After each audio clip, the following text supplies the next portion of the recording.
बेटा हमने पिछली क्लास में पढ़ा था ट्रांसपोर्ट ऑफ ऑक्सीजन के बारे में। बहुत ही तगड़ा कंसेप्चुअल टॉपिक था। इनकेस आपको फिर भी कोई डाउट्स रह गए हैं, क्योंकि थोड़ा सा बेटा समझने वाला टॉपिक ज्यादा था, तो बेटा आज आप बिल्कुल ध्यान से इस रिवीजन को देखिए, और अगर आपको कोई भी कंफ्यूजन रही होगी तो आई एम श्योर आज वो वापस से क्लियर हो जाएगी। ठीक है बेटा, हमने ट्रांसपोर्ट ऑफ गैसेस शुरू किया था और हमने कहा था ट्रांसपोर्ट ऑफ ऑक्सीजन। मैं आज ना समाप्ति एक्सप्रेस थोड़ा सा धीरे इसलिए कर रही हूँ ताकि पिछली क्लास में जो एक बहुत बेहतरीन टॉपिक हमने पढ़ा था उसके कोई भी डाउट्स अगर है ना बेटा तो वो आज क्लियर हो जाए, है ना। हमने बेटा ट्रांसपोर्ट ऑफ ऑक्सीजन और ट्रांसपोर्ट ऑफ CO2 पढ़ना है ट्रांसपोर्ट ऑफ गैसेस के अंदर। हमने ट्रांसपोर्ट ऑफ ऑक्सीजन स्टार्ट किया था। जब आप ट्रांसपोर्ट ऑफ ऑक्सीजन की बात करते हैं तो मैम ऑक्सीजन ब्लड में दो चीजों से बाइंड करके दो चीजों में ट्रैवल करता है। एक मैम वो प्लाज्मा में डिसॉल्व हो जाता है और ये होता है मैम सिर्फ 3%, और मैम एक होता है जो हीमोग्लोबिन से बाइंड करता है, ये होता है 97%। मैम हीमोग्लोबिन से बाइंड करता है तो कैसे दिखता है? हीमोग्लोबिन में मैम ने बताए थे बेटा दो पार्ट्स होते हैं, एक पार्ट होता है बेटा हीम और एक पार्ट होता है बेटा ग्लोबिन। ग्लोबिन होता है प्रोटीन पार्ट। इसका देखो ऑक्सीजन से कोई लेना देना नहीं था। जो ये ग्लोबिन था ये मैम प्रोटीन की चेन होती है, इसमें दो अल्फा चेन्स होते हैं, दो बीटा चेन होते हैं। ऑक्सीजन का तो ग्लोबिन से कोई लेना देना नहीं था, इसलिए हमने ऑक्सीजन की कोई बात नहीं कही थी। बट बेटा जब हमने बात की थी मेरे प्यारे प्यारे जग से न्यारे बच्चों, बेटा आवाज तो बिल्कुल सही है यार, आवाज तो बिल्कुल सही है यार। तुम अपने बेटा ईयरफोन्स में सुना करो और स्पीकर वो बनाओ, वॉल्यूम बढ़ाओ, है ना। जब हम बात करते हैं बेटा हीम की, तो हीम पार्ट में होता है आयरन, आयरन होता है +2 स्टेट में, और एक हीमोग्लोबिन के पास बेटा ऐसे 4 बेटा ग्लोबिन चेन्स होते हैं और 4 हीम पार्ट होता है। यहां तक बेटा याद आ रही है बात सभी को? यस एवरीवन, याद आ रही है बेटा बात? अब हमने कहा था कि आपका ऑक्सीजन किससे बाइंड करता है? हीम पार्ट से बाइंड करता है। जैसे जैसे बेटा हम बोलते हैं, जैसे जैसे जैसे ऐसे समझो ये तुम्हारी ब्लड वेसल है, ये तुम्हारा ब्लड वेसल है। ब्लड वेसल में बेटा ये तुम्हारी आरबीसी है, आरबीसी के अंदर ही तो हीमोग्लोबिन होता है, और ये होती है बेटा तुम्हारी प्लाज्मा। हम कहते हैं ना बेटा हमारी एल्वियोलाई से ऑक्सीजन जो होती है ये प्लाज्मा में डिसॉल्व करती है या ब्लड में बेटा डिफ्यूज होती है। जैसे जैसे ब्लड के अंदर बेटा तुम ऑक्सीजन भेजते जाते हो तो वहां पे ऑक्सीजन का लेवल बढ़ाते जाते हो, है ना। लेवल सबके बढ़ते रहते हैं बेटा धीरे धीरे जैसे जैसे ऑक्सीजन को भेजते हो, और मतलब लेवल बढ़ा रहे हो मतलब कि बेटा प्रेशर बढ़ा रहे हो, बेसिकली कंसंट्रेशन उसकी बढ़ा रहे हो। जैसे जैसे ऑक्सीजन यहां भेज रहे हो वहां पे ऑक्सीजन का प्रेशर बढ़ रहा है, तो ऑक्सीजन जाके अपना निर्धारित जगह पे बेटा बैठ जाता है।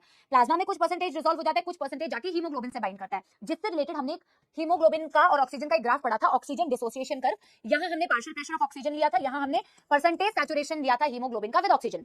मैम हीमोग्लोबिन में एक हीमोग्लोबिन के जैसे आप 4 हाथ बोल रहे हो। अब जैसे जैसे आप ऑक्सीजन का प्रेशर बढ़ाओगे तो पहले एक ऑक्सीजन बाइंड कर रहा है एक हीमोग्लोबिन के साथ बेटा, फिर दूसरा बाइंड कर रहा है, फिर तीसरा बाइंड कर रहा है, धीरे धीरे धीरे धीरे बेटा। अरे यार बेटा मीम्स की दुनिया से बेटा वापस आओ, जीवन में कुछ पढ़ाई करो, चलो इधर आओ। ऑक्सीजन का लेवल जैसे जैसे बढ़ाते हो बेटा ऑक्सीजन हीमोग्लोबिन को सैचुरेट करता है। भाई पहले एक बाइंडिंग होती है तो 25% सैचुरेट, दो बाइंडिंग होती है तो 50% सैचुरेट, तीन बाइंडिंग होती है बेटा तो 75% सैचुरेट, और चार बाइंडिंग होती है तो बेटा 100% सैचुरेशन हो जाती है।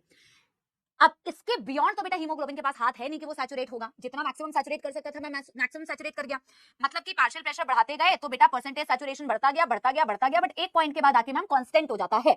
एक सिग्मोइड ग्राफ बनता है, एस शेप ग्राफ बनता है बेटा, जिसको जो ऑक्सीजन डिसोसिएशन कर्व का ग्राफ होता है वो सिग्मोइड ग्राफ होता है।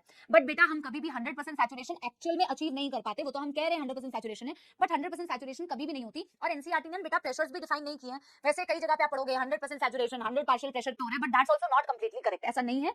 तो इसीलिए हमने प्रेशर कितने पार्शियल प्रेशर पे कितना सैचुरेशन हुआ ये वाली बात हमने नहीं की। और बेटा मैं आपको बार बार बता रही हूँ, आप बहुत सारी जगह पे पढ़ोगे, बहुत सारे लोग पढ़ाते भी हैं, बहुत सारी बुक्स में भी पढ़ोगे, बहुत सारी एक्स्ट्रा ज्ञान होती है, बट आपको उसकी जरूरत नहीं है। जैसे shift to left shift to right मैंने भी आपको बताया था, जैसे जूलॉजी मेडिसिन में भी मैंने shift to right shift to left words लिख दिए हैं। हालांकि वो कॉन्सेप्ट एनसीईआरटी का ही है, बट एनसीईआरटी ने ग्राफ में लेफ्ट और राइट शिफ्ट बताया नहीं है, बट कॉन्सेप्ट बताया हुआ है। फिर वही P50 वैल्यू क्या होती है, फलाना ढिमकाना, बहुत सारी चीजें आप बेटा कोशिश करना एनसीईआरटी बेस्ड ही पढ़ो, ठीक है।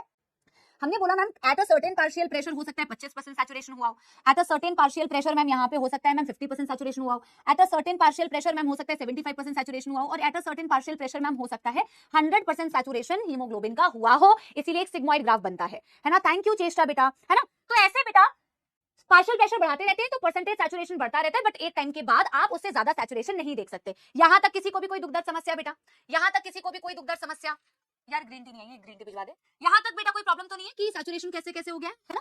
अब हम बेटा बात करते हैं डिसोसिएशन की, क्योंकि मैम हम हीमोग्लोबिन को बाइंड तो कर देते हैं ऑक्सीजन के साथ, वो भी लंग्स पे करते हैं, है ना। मैंने ये आपको बताया था ना बेटा, और ये भी मैंने आपसे कहा था कि ऑक्सीजन की बाइंडिंग दो लोगों के बीच में जो प्रेम होगा वो मेनली डिपेंड करेगा दो लोगों के नेचर पे, है ना। लेकिन मैम उन दोनों लोगों के बीच में कहीं कुछ गड़बड़ी ना हो, या फिर उनका प्यार ज्यादा बढ़ तो नहीं रहा है, अदर फैक्टर्स उसको अफेक्ट कर सकते हैं, बट मेजरली डिसीजन उन दोनों का ही है।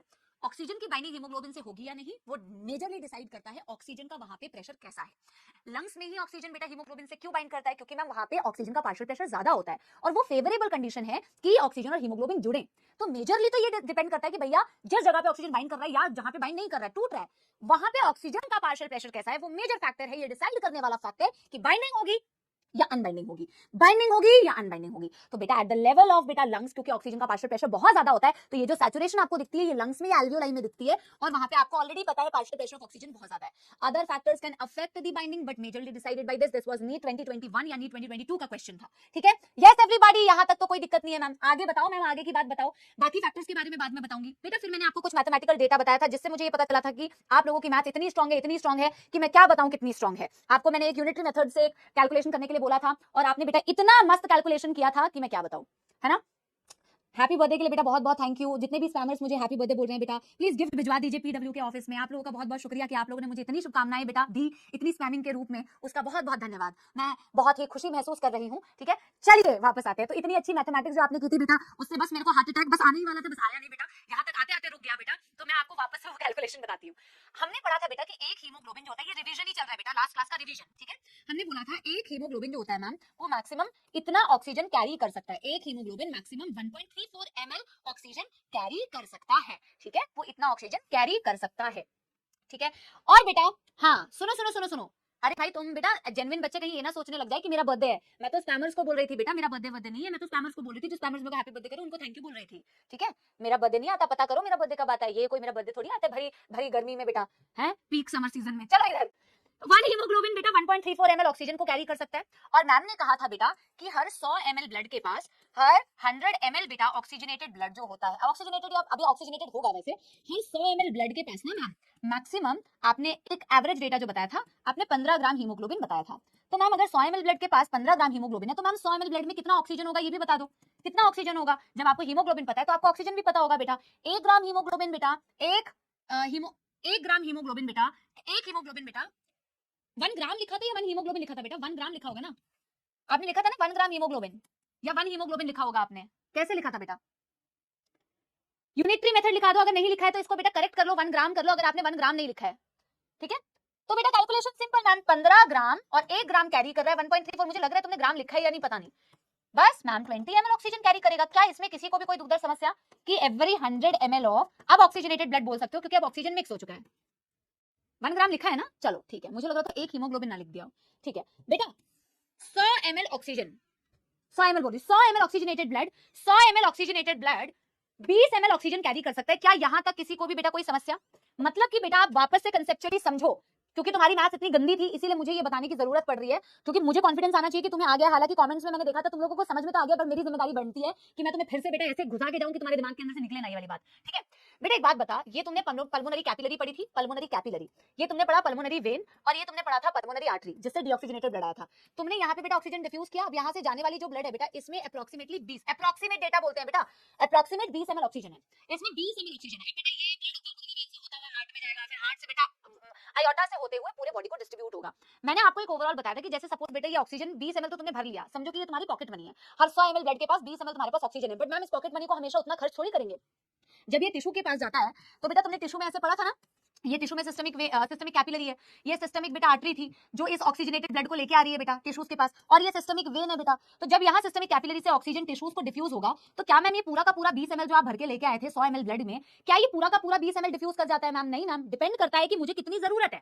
तो एनसीईआरटी ने नॉर्मल फिजियोलॉजिकल कंडीशन कही है, मैंने आपसे ये भी कह दिया कि अगर स्ट्रेनस कंडीशन होगी, जब आपने बहुत वर्कआउट किया तो उस कंडीशन में क्या होगा। पर बेटा एज सच कोई डेटा फिक्स नहीं है, सबने, अगर मैं वर्कआउट कर रही हूँ या आप वर्कआउट कर रहे हो तो आपकी और मेरी इंटेंसिटी अलग अलग है, तो हमारा जो ऑक्सीजन टिश्यू को मिलेगा वो भी अलग अलग होगा। ये स्टैंडर्ड बेटा कैलकुलेशन के लिए हमने आपको बता दिया कि अगर नॉर्मल फिजियोलॉजिकल कंडीशन है तो मैम इस 20 ml में से सिर्फ 5 ml आप टिश्यू को दे देते हो। तो एनसीईआरटी कहती भी है for every 100 ml of oxygenated blood 5 ml of oxygen is given to the tissue at normal physiological condition. 15 ml बेटा बस इस ब्लड में रह जाएगा, 15 ml ब्लड इस ब्लड में ले जाएगा जो बेटा इस सिस्टमिक वेन से वापस जारी होगी। और मैम वही अगर बहुत स्ट्रेनस कंडीशन है तो स्ट्रेनस कंडीशन में बेटा क्या होगा, स्ट्रेनस कंडीशन में 15 ml आप टिश्यू को दे दोगे, 5 ml तुम्हारे पास रह जाएगा। क्या यहाँ तक किसी को भी बेटा कोई दुखद समस्या हो रही है? मैंने वापस से वही चीज आपको समझाई, पूरी कैलकुलेशन समझाई और पूरा कैसे डिस्ट्रीब्यूट कर रहे हो वो समझाया। अब मैं आपको ये समझा रही हूँ जो अदर फैक्टर्स हमने पढ़े थे, द अदर फैक्टर्स बेटा जो कि ये डिसाइड करते हैं कि ऑक्सीजन की बाइंडिंग होनी चाहिए या ऑक्सीजन टूटना चाहिए। तो मैम पहली बात तो association of oxygen with haemoglobin ये होता है हमारे एल्वियोलाई में या हमारे लंग्स में, और dissociation of oxygen from haemoglobin ये होता है मैम हमारे टिश्यूज में। ये बात तो बहुत क्लियर है मैम। एल्वियोलाई में ऐसी कौन सी कंडीशन है जिसने ऑक्सीजन हीमोग्लोबिन को फेवर किया कि वो जुड़ जाए, और टिश्यू में ऐसी कौन सी कंडीशन है बेटा जिसने ये डिसाइड किया कि ऑक्सीजन और हीमोग्लोबिन टूट जाए। जब टूटेंगे बेटा तभी तो बेटा ऑक्सीजन टिश्यूज को मिलेगा ना। ये जो ऑक्सीजन आपके 20 ml में से गया टिश्यूज के पास, ये तभी तो गया ना बेटा, वहां की जो कंडीशंस थी उसने उस हीमोग्लोबिन और ऑक्सीजन को तोड़ा। आज मैं आपको ना बेटा एक डायग्राम भी बताऊंगी, मेडिजी का एक डायग्राम लेके आई हूँ जो कंक्लूसिव डायग्राम है। जब मैं आपको ट्रांसपोर्ट ऑफ CO2 पढ़ा दूंगी तो एक ओवरऑल डायग्राम, पूरा डायग्राम जिसमें transport of oxygen, transport of CO2 सब कुछ उसी दो डायग्राम से आपका पूरा क्लियर हो जाएगा, ठीक है। तो मैम एल्वियोलाई में ऐसे कौन से कंडीशन थे जो एसोसिएशन को फेवर कर रही थी और टिश्यू में कौन डिसोसिएशन को फेवर कर रहा था। टिश्यू में ऑक्सीजन हीमोग्लोबिन से अलग इसलिए हो रहा था क्योंकि ऑक्सीजन का प्यार कम हो गया था, ऑक्सीजन का हीमोग्लोबिन के लिए प्यार कम हो गया था, मतलब ऑक्सीजन का पार्शियल प्रेशर वहां पे कम था। ऑक्सीजन का प्रेशर कम था बट वहां पे CO2 ज्यादा थी। मैंने आपसे ये बताया भी था वहां पे CO2 ज्यादा बनती कैसे है बेटा, आप देखो ना, जब ये ऑक्सीजन को सेल्स यूज करते हैं तो बाई प्रोडक्ट बनता है CO2, और मैंने उसी क्लास में आपको समझाया था कि जहां CO2 ज्यादा होता है वहां हाइड्रोजन भी ज्यादा होते हैं। आज आप ट्रांसपोर्ट ऑफ CO2 से वो समझ भी पाएंगे कि क्यों वहां पे CO2 ज्यादा होने पर हाइड्रोजन आयन ज्यादा होता है। मैं आपको एक रिएक्शन बताऊंगी आज। हाइड्रोजन आयन ज्यादा मतलब कि बेटा कंडीशन एसिडिक होगी, ये उसी से रिलेटेड है, पीएच लो। ये आपको अलग से लिखने की जरूरत नहीं है, तो लॉजिकली समझ में आ रहा है जहां हाइड्रोजन आयन ज्यादा वहां एसिडिक कंडीशन है, और एसिडिक मतलब पीएच वहां का कम है, और बेटा टिश्यूज मेटाबॉलिज्म कर रही है तो वहां का टेंपरेचर भी ज्यादा। एग्जैक्टली अपोजिट कंडीशन आपके लंग्स में होती है, वहां ऑक्सीजन का पार्शियल प्रेशर ज्यादा होता है, CO2 का कम होता है। जहां CO2 कम होगी वहां हाइड्रोजन भी कम होंगे और वहां पे टेंपरेचर भी कम। पूरे लास्ट क्लास का रिवीजन बेटा मैंने इतनी देर तक सिर्फ इसलिए कराया क्योंकि